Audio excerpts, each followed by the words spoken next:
उन्हें कंचन कामिनी से कोई मतलब नहीं है। वे तो अपने ध्यान में बैठे हैं, तुम यही उनके ध्यान में ही, उनके पुण्य में ही, उनके धर्म में ही भाग लो। कहते मतलब वे जो कर रहे हैं साधना, ध्यान, तपस्या, आप उसमें शामिल हो जाओ और यही छुप के बैठ जाओ। वो कहते सेठ डाकू सरदार, ये आप क्या कह रहे हो? धोखे से इसने कुछ बता दिया अपना राज, तो अपन तो कहीं के नहीं बचेंगे। अपन तो संख्या में 10-15 है और आने वाले अधिक होंगे, तो हम कैसे बचेंगे? तो आप विकल्प नहीं करो। अगर मुझे सरदार मानते हो ना, अगर मुझे सरदार मानते हो, अगर थोड़ा सा भी हम पे विश्वास करते हो, तो मैं जितना कह रहा हूं उतना कर ले, इतना तुम कर लो। कहते ठीक है, ठीक है। अब सरदार ने कहा, मुखिया ने कहा, तो करना ही पड़ता है, चाहे हमारा मन हो चाहे नहीं हो। पर अब कहा है हमारे मुखियों ने, तो हमें देश के लिए भी वो करना ही करना है। भले ही कैसा ही कहा हो, पर कहा है, मुखिया बनाया है, तो मानना पड़े।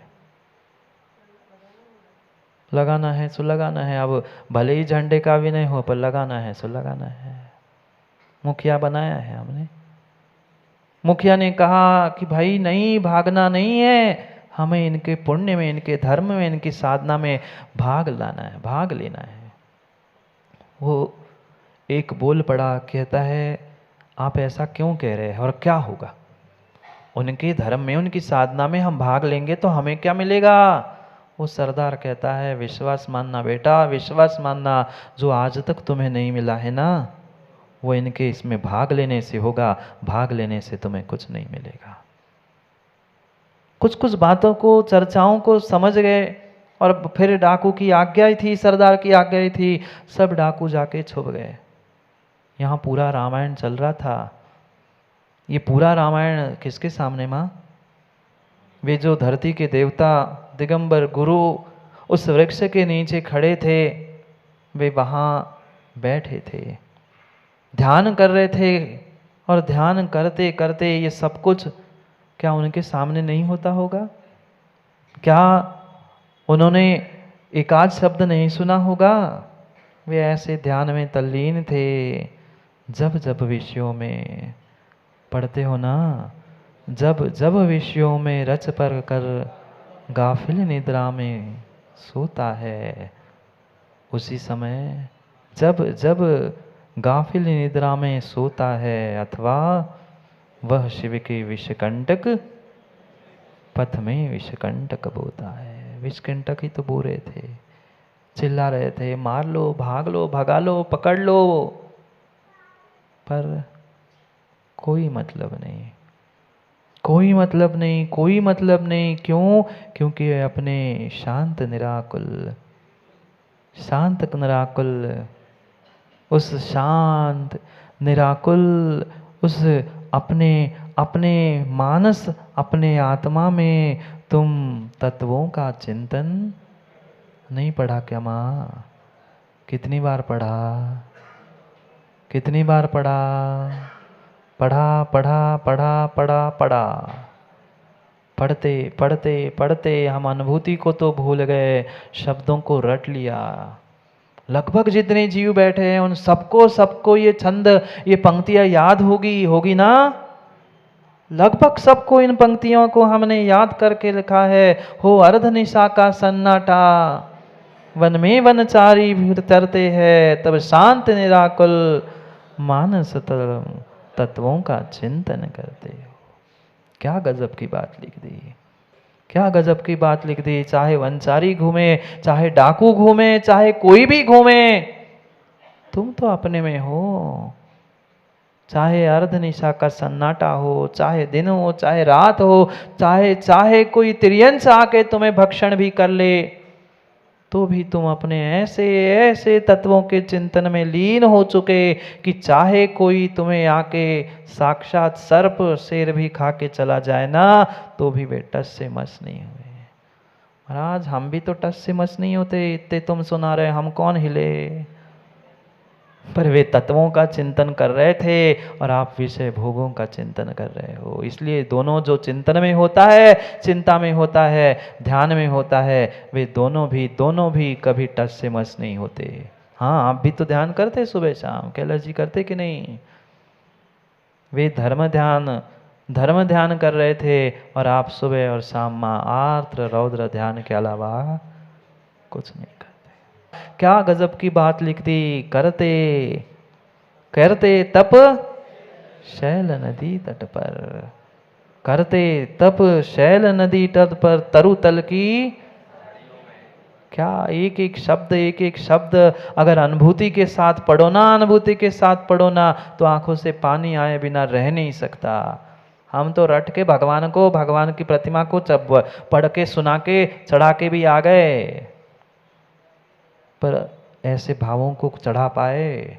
माँ द्रव्य तो चढ़ाई ना, द्रव्य तो रोज चढ़ाई, पर भावों की चढ़ाई की, इस अनुभूति की चढ़ाई हमने की नहीं की। द्रव्य चढ़ाते रहे। मात्र द्रव्य चढ़ाने से क्या होता निर्मल जी? अपने भावों को भी तो चढ़ा लेते, अपने गुणस्थान को भी तो चढ़ा लेते। मात्र द्रव्य चढ़ाते रहे, द्रव्य चढ़ाने से कभी गुणस्थान बढ़ने वाला नहीं है। अगर गुणस्थान बढ़ने वाला है तो भाव चढ़ाने से बढ़ना है। चढ़ाओ ना भाव, हाथों में पकड़ के घुमाने ना, नहीं महाराज जी आज द्रव्य नहीं लाए हैं, हम भाव चढ़ा ले लो। ऐसे भाव नहीं, अपने भीतर के भावों को ऐसे चढ़ा लो जैसे इन पंक्तियों में लिखा है, करते तप शैल नदी तट पर तरुतल वर्षा की। चाहे पानी गिरे, चाहे ओले गिरे, चाहे शोले गिरे, चाहे कोई गालियों की वर्षा करे, पर वे अपने ध्यान से च्युत होने वाले नहीं हैं। अर्घावतारण, आप तो बहुत ज्ञानी विदिशा के है ना। अर्घावतारण असी प्रहारण में सदा समता कहे। चाहे तुम अर्घावतरण कर लो, चाहे तलवार आशी से वार कर लो, शब्दों के वार कर लो, पे वे अपने ध्यान से, अपने चिंतन से डिगने वाले नहीं हैं। और क्वचित कदाचित अपने ध्यान, अपनी साधना से बाहर आए तो तुम्हारे लिए मोक्ष का, कल्याण का मार्ग ही बताएंगे। पर हम सुने, हम समझे तब ना, हम अपनी गलती माने तब ना। अबे भाई, मानी गलती? नहीं मानी। आज तक हमने गलती नहीं मानी। अगर शायद गलती मानी होती तो इस खोटे पंचम काल में नहीं आते। अभी भी कुछ नहीं बिगड़ा, अभी भी कुछ नहीं बिगड़ा। आज का तुम्हारा धर्म का बीज रोहित कल तुम्हारे लिए वह मोक्ष का फल देने वाला हो सकता है। बीज तो आज ही बोना होगा, धर्म तो आज से ही करना होगा। भले ही पंचम काल में मोक्ष नहीं है, पर फिर भी बीज आज ही बोना होगा। फल तो आम के पेड़ पर कब लगते हैं? आम के पेड़ पर कब लगते फल? जब सेठ जी मौसम आता है तभी फल लगते हैं, पर पहले उसे बीज बोना होता है। कई वर्ष पहले, कई वर्ष 15, 20, 25 साल पहले बीज बोया जाता है, फिर जाके वह पेड़, वृक्ष और फिर आम का फल लगता है। भाई, फिर मोक्ष का फल लगना है, कोई सामान्य बात थोड़ी है। वे वर्षा काल हो, ओले हो, शोले हो, जो चाहे बरसे उन पे। कोई संगीत भी सुनाए तो सुन लेते हैं, कोई निंदा पुराण भी गाए सामने बैठ के तो भी उसको भी आशीष देते हैं। ये धरती के देवता, ये है दिगंबर गुरु, ये होते हैं हमारे दिगंबर गुरु, ये होते हैं हमारे धरती के देवता दिगंबर गुरु। चाहे अर्घ उतारो, चाहे आशी का प्रहार करो, पर वे अपने अपने समता रस पान किया करते, समता रस पान किया करते। सुख दुख, क्या शब्द लिखे। हम कैसे बह जाते हैं जीवन में, हम कैसे बह जाते हैं दुख के दिनों में, और कैसे फूल जाते हैं सुख के दिनों में। यही पंक्ति जीवन में आ जाए ना, समता रस पान किया करते, सुख दुख मत मत मत समता रस पान करो माँ। नहीं आ सकती इस निर्ग्रंथ गुरु जैसी, साधु जैसी समता, पर कम से कम उनकी समता को याद करके हम समता धारण करने का प्रयास ही कर ले। कम से कम 24 घंटे में एक बार उनकी समता के बारे में विचार ही कर ले। क्या गजब की उनकी समता है। वे डाकू भगाने की बात कर रहे, मारने की बात कर रहे, फिर भी समता रस पान किया करते।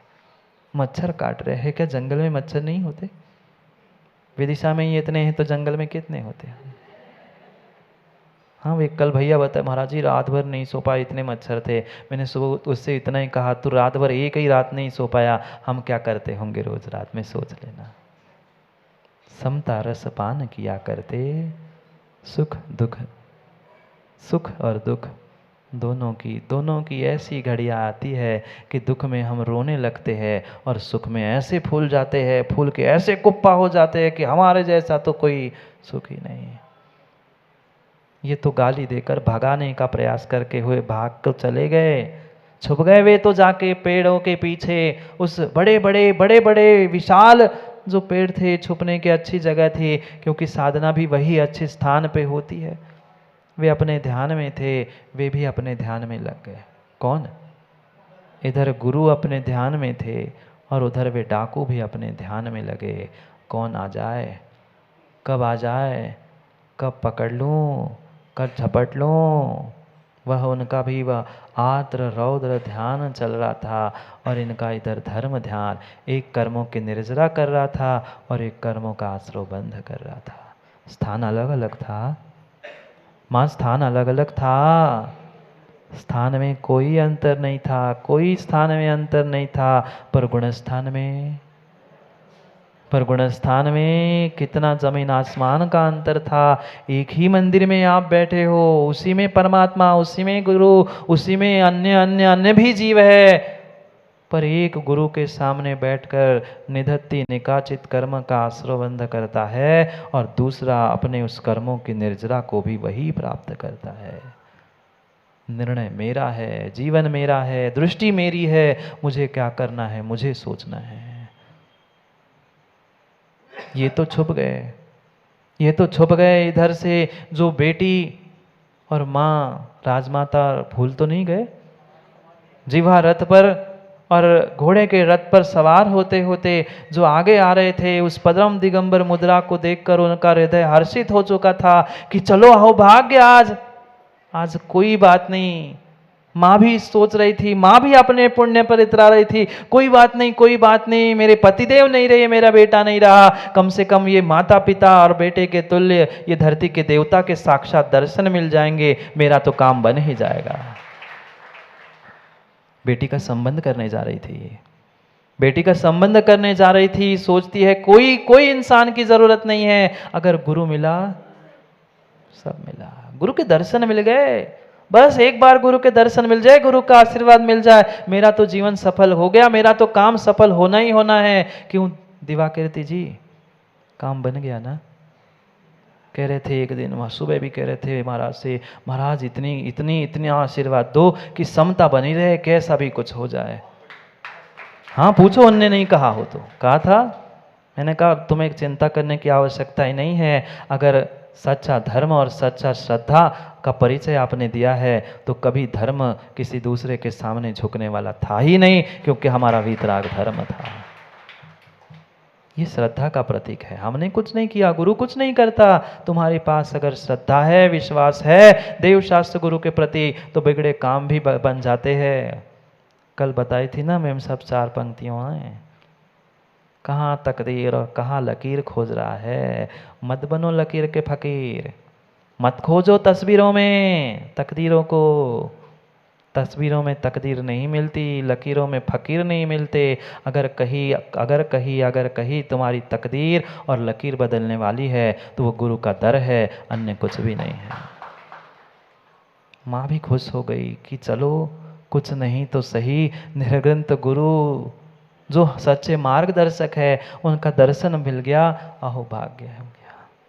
और आगे बढ़ती है, रथ और थोड़ा सा आगे बढ़ता है, रथ थोड़ा सा और आगे बढ़ता है, और जैसे ही आगे बढ़ता है वो पुनः गौर से देखने लगती है, पुनः गौर से माँ देखने लगती है, और माँ सोचती है कोई जाने पहचाने है, माँ सोचती है ये कोई पहचाने से ही लग रहे हैं, माँ कोई दूर से मुनिराज पहचाने से लग जाए, आपके विदिशा में चातुर्मास करके चले जाए, और कहीं आप शिखर जी की यात्रा में या कहीं भी गाड़ी से जा रहे हैं और दूर से ही आपको, अरे ये तो शायद वो वही चतुर्मास किया था ना, कैसे लगता है, कैसे लगता है? ऐसे लगता है राम जी कि हम जाके अभी गाड़ी रोककर जाके पहले चरण पकड़ लिए। हमने जिनको 4 महीने सुना, 4 महीने सेवा की, और वही तो ये महाराज है। माँ भी सोच रही, अरे यार ये कहीं इसको देखा है, इन मुनिराजों को मैंने कहीं देखा है, ये मुनिराज कहीं ना कहीं मुझे मिले हैं। बस सोचती है चलो अब तो कुछ हो जाए, भले ही 1 घंटा लेट हो जाए, पर दर्शन करके बात करके जाएंगे, क्योंकि परिचित प्रशस्त राग होता है। जैसे ही कोई परिचित मिलता है, जैसे ही कोई परिचित मिलता है, माँ कैसे भाव होते, ट्रेन में जाते जाते कहीं भी जाते यात्रा में कोई परिचित मिलता है तो ऐसे लगता है कि जाके बात करो, और फिर निर्ग्रंथ मुनिराज कोई परिचित मिल जाए, एक जैन साहब कैसे लगता है, फिर निर्ग्रंथ मुनिराज हमारे पहचान के और जिनसे हमने कई बार बात की हो, चर्चा की हो, बैठे हो, वे मिल जाए तो फिर तो दिल गार्डन गार्डन ही हो जाता है, खुश ही हो जाता है। तो सोचता है बहुत अच्छी बात है, माँ सोचती है ये पहचान वाले हैं, कहाँ पहचाना है, कहाँ देखा है, भले ही याद नहीं, बहुत दिन बहुत साल हो गए, पर मैं इनको जानती हूँ। जैसे ही रथ आगे पहुँचता है, वे चलते चलते वो बेटी से कह रही थी, माँ देख तुम्हें अनजाने पहचाने से लग रहे। बेटी तो कह रही थी नहीं, मैंने तो कहीं नहीं देखा। माँ कहती है तूने भले ही नहीं देखा हो बेटी, तूने भले ही नहीं देखा हो, पर मैंने कहीं देखा है, मैंने कहीं देखा है। जिसने एक बार गुरु की अनुभूति के साथ दर्शन किए हैं ना, वो ही जानता है गुरु के दर्शन, गुरु की छवि क्या होती है।